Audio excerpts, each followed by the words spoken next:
یہ اسلام کا وہ دور ہے کہ جب حضور مسجد نبوی سے باہر نکلتے ہیں تو آگے حضرت عمر و ابو بکر رضی اللہ تعالی عنہما کھڑے ہیں. چہرے کے اوپر عجیب اداسی ہے. کہا عمر ابو بکر اس وقت کیوں کھڑے ہو؟ عرض کی حضور بھوک نے گھر میں ٹکنے نہیں دیا. ہم نے چاہا حضور کا چہرہ دیکھ لیں تو کچھ پیاس بجھ جائے، کچھ بھوک مٹ جائے. حضور نے فرمایا میرا حال بھی یہی ہے. جس چیز نے تجھے گھروں سے نکالا ہے وہی چیز مجھے گھر سے نکال لائی ہے. چلتے ہوئے حضرت ابو ایوب انصاری کے گھر کے قریب سے گزرے.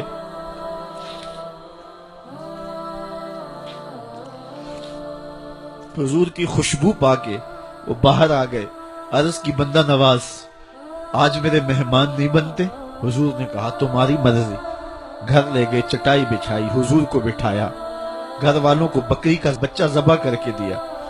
کہا جلدی جلدی کھانا تیار کرو، میرے آقا کو بھوک لگی ہوگی. یہ کہہ کے واپس آئے، حضور کے پاس بیٹھے، نظر چہرے پہ پڑی تو گھبرا گئے. نکاحت کے آثار اتنے واضح تھے کہ سمجھ آ رہی تھی کتنے دنوں سے حضور نے کچھ نہیں کھایا. اٹھ کے باغ میں چلے گئے، کھجوروں کا خوشہ توڑا، حضور کے سامنے رکھا. کہا بندہ نواز جب تک کھانا تیار نہیں ہوتا یہ کھجوریں تناول فرمائیں. تھوڑی دیر کے بعد کھانا دسترخوان پہ لگ گیا.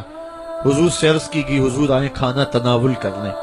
حضور نے دسترخوان پر تشریف فرما ہو کر کے حضور نے کپڑا اٹھایا تو حضور نے جب دیکھا کہ کھانا ہے تو حضور نے ایک روٹی لی اور چند بوٹیاں اٹھائیں اور ایک خادم کو بلا کر کے کہا جاؤ ہمارے گھر لے آؤ، میری بیٹی فاطمہ کتنے دنوں سے بھوکی.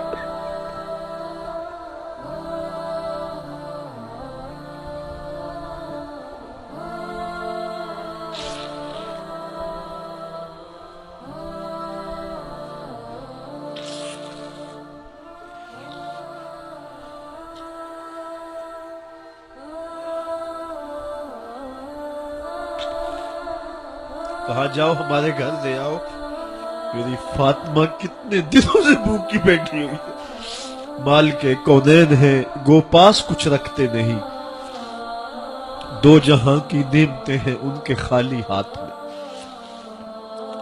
آپ کو پتا ہوگا کہ جب میرے رسول کا انتقال ہوا ہے، حضور کا وصال ہوا ہے، تو حضور کی ایک زرہ ایک یہودی کے گھر میں گروی رکھی ہوئی تھی. حضور نے زرہ رکھ کر کے اس سے قرض لیا ہوا تھا. یہ اسلام کی غربت کی کہانی ہے. جب چیتھڑے پہنے ہوئے تھے، جب پیبند لگے لباس پہنے تھے، جب پیٹ میں ڈالنے کے لقمہ بھی نہیں تھا، اللہ کا دین اس وقت بھی غالب تھا. اور جب گلیوں کے اندر ریشم بکھرا ہوا ہوتا تھا، کوئی اٹھانے والا نہیں تھا، دین اس وقت بھی غالب تھا.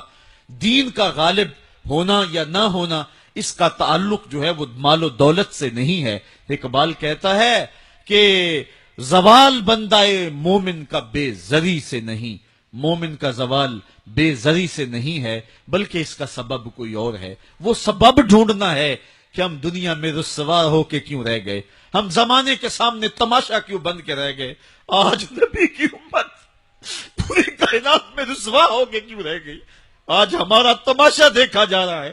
آج بھوکے کتوں کو ہماری بیٹی اور بہنوں کے اوپر چھوڑا جا رہا ہے اور اس کا تماشا دیکھا جا رہا ہے. کیا ہم نے یہ دن بھی دیکھنے تھے؟ ہم نے سراغ لگانا ہے. دولت کی قلت اور کثرت یہ ثانوی چیزیں ہیں. ہم نے تاریخ میں دیکھا ہے ہم کبھی مالی طور پہ کمزور تھے، رسوا نہیں ہوئے ہیں. مال زیادہ ہو گیا، رسوا نہیں ہوئے ہیں. رسوائی کے سبب کوئی اور ہیں. جب تک ہم اس عزت والے اسلام کے دامن کو تھامے رہیں گے ہماری عزت قائم رہے گی. اور جب اسلام کے علاوہ کسی اور جگہ سے عزت ڈھونڈیں گے تو رسوا کر کے رکھ دیے جائیں گے.